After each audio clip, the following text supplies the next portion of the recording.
The House Justice Committee prepares for the May 11 plenary voting on the impeachment. Tuloy-tuloy pa rin ang ibang hearings sa Kamara. At makakausap natin ngayon ang ating mobile journalist mula po sa House of Representatives, si Amy Atienza. Amy, okay, may nangyayaring pagdinig ngayon. Ano yun? Yes, good afternoon, Lord Denise. Dahil nga tuloy-tuloy na rin ang session dito sa House of Representatives ay muli na rin nagbalik yung pagdinig ng House Committee on Legislative Energy Action and Development. Kaninang umaga ay narinig na natin yung position paper ng iba't ibang ahensya tungkol nga dito sa ipinapatupad na Kalinga Bill na may layunin na makatulong dun sa iba't ibang sektor na naapektuhan talaga ng krisis na langis dulot ng Middle East tension. At may ilang pumabor na talaga dito nga sa pagpapatupad ng Kalinga Bill na technically nagbibigay din talaga ng emergency powers para kay Pangulong Bongbong Marcos, hindi lamang para mag-suspend nitong excise taxes kundi para mas mapabilis din yung pagbibigay ng assistance financially doon sa mga apektadong sektor katulad na nga lang ng transportation sector, yung mga overseas Filipino workers, pati na rin yung average Filipinos na apektado din sa pagtaas nga ng presyo din ng mga bilihin. At kanina, isa sa mga talagang narinig din natin ay yung galing sa Department of Interior and Local Government. At narinig natin yung pahayag nitong DILG kung saan nga sinasabi nila doon sa nakapaloob na panukalang batas na kinakailangan pa rin daw kasing bigyan ng mas malaking authority yung mga local government units para nga mas ma-localize yung policies at ordinances na kinakailangan. At syempre, para mas special at mas matutukan yung mga concerns sa particular local barangays ng ating bansa.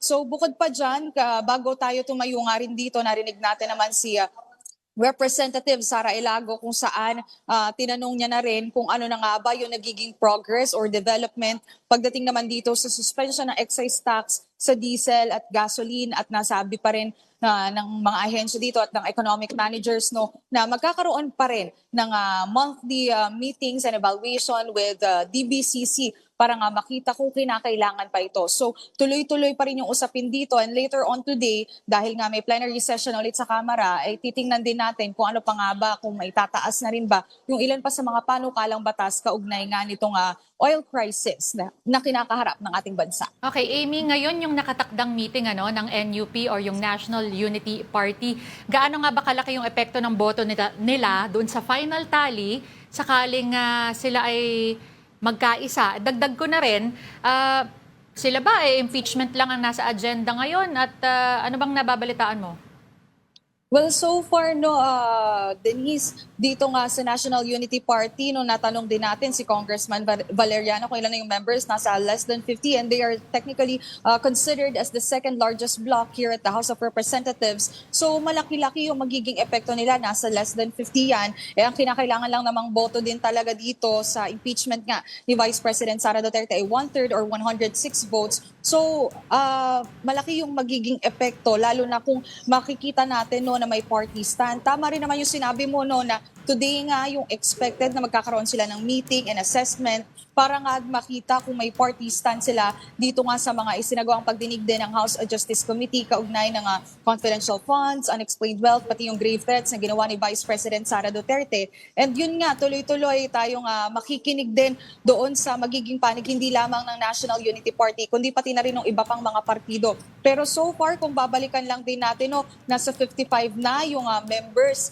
ng House Justice Committee and ex-official members na pumabor nga dito sa impeachment ni Vice President Sara Duterte na inaasahan din natin na may aangat sa plenaryo. Doon naman sa other priorities, titingnan natin yung development din pagdating doon sa ethics complaint, pagdating kay Cavite Representative Kiko Barzaga na expected din na iti-take talaga at itatakal sa House plenary sessions this week. Amy, tayo lang naman nag-uusap dito ang tatlo, di ba sinabi raw na hindi na masaya itong si NUP chair, at sabi na yung NUP daw hindi na masaya sa pamumuno, sa liderato ni Speaker D. Ang sagot naman dito ni Speaker D open naman daw to constructive criticism. Ano nga ba yung mga roots ng hindi pagiging maligaya ng mga grupo ng miyembro ng NUP? Kung titingnan din natin kasi Lord no yung nagiging takbo dito sa Kamara pagdating nga doon sa mga panukalang batas na naipapasa rin dito mismo sa House of Representatives no, parang nagiging mabagal yung daloy dahil itong lead committee kanina nabanggit din no, naalala ko lang din na sinabi din ni chairperson Miro Kimbo na expected na yung second reading nitong pinag-uusapan nga na Kalinga Bill ay sa May 21 pa. So medyo matagal-tagal.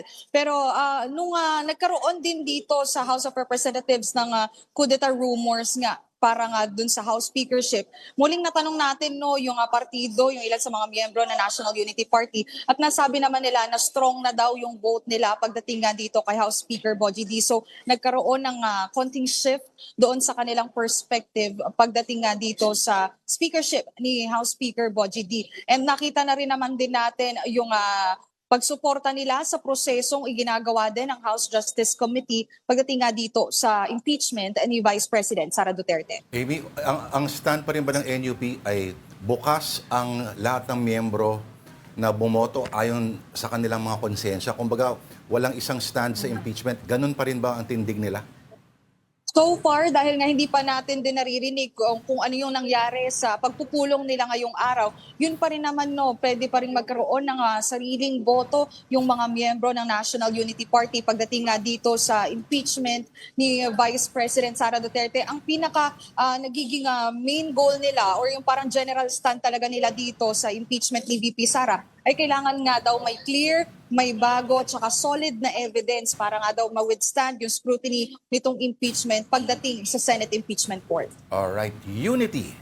Meron sa party, minsan wala. Maraming salamat sa update ang ating Mojo mula sa House of Representatives, Amy Atienza.